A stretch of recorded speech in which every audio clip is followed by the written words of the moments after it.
Hi, in the last video, we discussed about how to create a simple CRUD application where you are able to create items, and then once you've created them, can update, then delete them as per your requirements.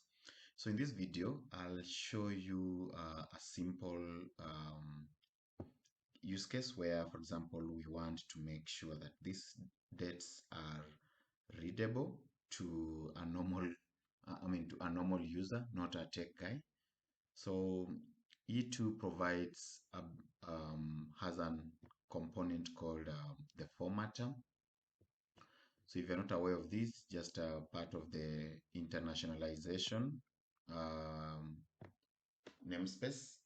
So with the E formatter, we have to ensure that we provide the configuration based on the country where the users are using your application. So in this case, the formatter class has different public properties, and these ones you can provide them in your app configuration so that you don't have to repeat every time um, you need to format your data. So I'll just take a simple example from here. Just quickly copy this, and then I'll explain to you what that means. So the first thing is to add the formatter configuration in the components array. So I can just add it maybe just as the first element right here. So once we've done this, we are now able to access the formatter using e-app formatter instance. And then in terms of the methods, you can see the formatting methods provided by the formatter are named as the form as XYZ. So what that means is, for example, something like currency, it will be um, as currency, as date time, as email, as HTML, etc. So you can see how, the syntax of using the formatter methods right below the public methods table. Good. So when you check um, our formatter configuration, number one is the date format. So for the date format, it's basically how we want our dates formatted. And you can find that right here, date format within the public properties. Date format. So there's this date format. This is the default format string to be used in the date, uh, used to format a date. And then there's another aspect of, for example, the date time format. You can also read about that right here, date time format. So all these configurations are basically um, properties of the formatter class, and the formatter class is basically a component that comes with E2. So for this currency, this is basically the currency you need to list um, according to the ISO standards. For the language, same case. And then for the time zone, these are PHP time zones. For the decimal separator, you need to provide based on your country. For the thousand separator, same case. So if you are in countries like, I know there are countries which use a different thousand separator. Some of them use actually the dot instead of some countries have these two reversed. So just check to ensure that you are using the accurate, you have configured the um, accurate way in which that country operates. So for me here, the key thing is the date format. So once we have that, we can go straight into one of the areas where we have, for example, the blog. So with the blog, you can see that when it comes to create date and updated art, they are integers. They are stored as integers in the database, but in this case, we want them to be viewable as an actual date time for the user. So I'll just go straight into modifying this. And the best way to do this is you can do it at a class level, um, or just within the grid view. So for this case, I'll just show you at the grid view level, the view level. So first we will have this modified into an array, and then I'll just copy this. So the first one will be attribute. Attribute is date time, is the created at. You need to remember to add another one here. So two ways. The first way is basically saying you provide the format for this and state that this is date.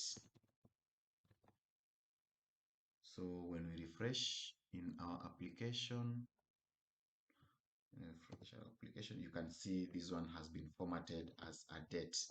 So if you want it to show date plus time, just say date time.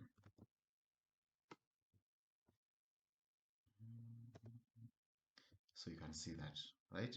So this is based on our this time format is based on our formatter configuration. So you can repeat the same for this part, and it should work. So just copy paste this.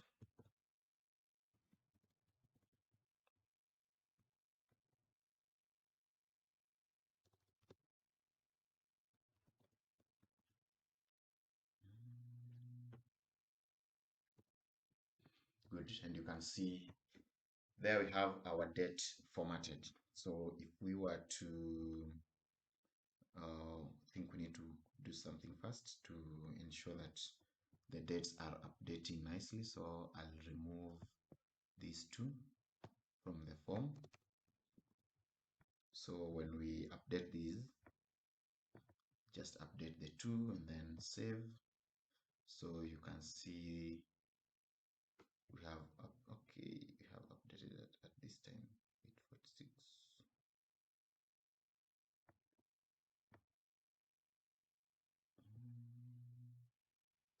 Just a second. Good, right there. So you can see now that has been updated. So the other way, I wanted to implement it on the view page so that it makes sense. It involves just using a callback function. So under the view file, you can see we have the create date. Oh, by the way, there's another way where you just add a colon and say that this is date time. So these ones are more of these are some of the functionalities that now come with this view widgets, like detail view or the grid view, and we also have the list view. So I'll just do a date for this so that we see the difference. So this is the other way. You can see the dates are here. So that's the second way you can do it. Now, the other way you can do this is to introduce a callback function, just like this.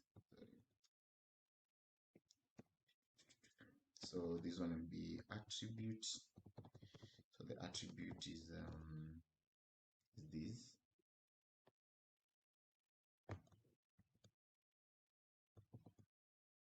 And so once you have that, you can now modify the value of this. Value equals to this, and then we have a callable. There's a function. So this function basically the model class. Now this function will return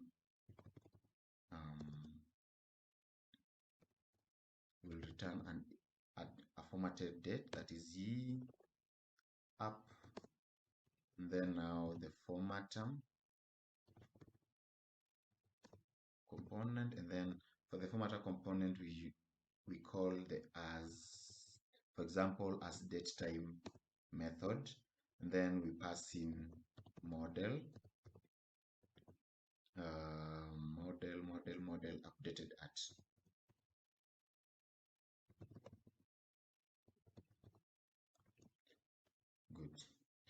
So let's try that. Good. So you can see our date has been formatted accordingly by doing this. So these are the three different ways you can um, use the date formatter. I mean the whole formatter component based on your scenarios that you might be having. So once we have that, I'm sure now our data looks much better, and now we can continue um, exploring other features in the next video. See you guys.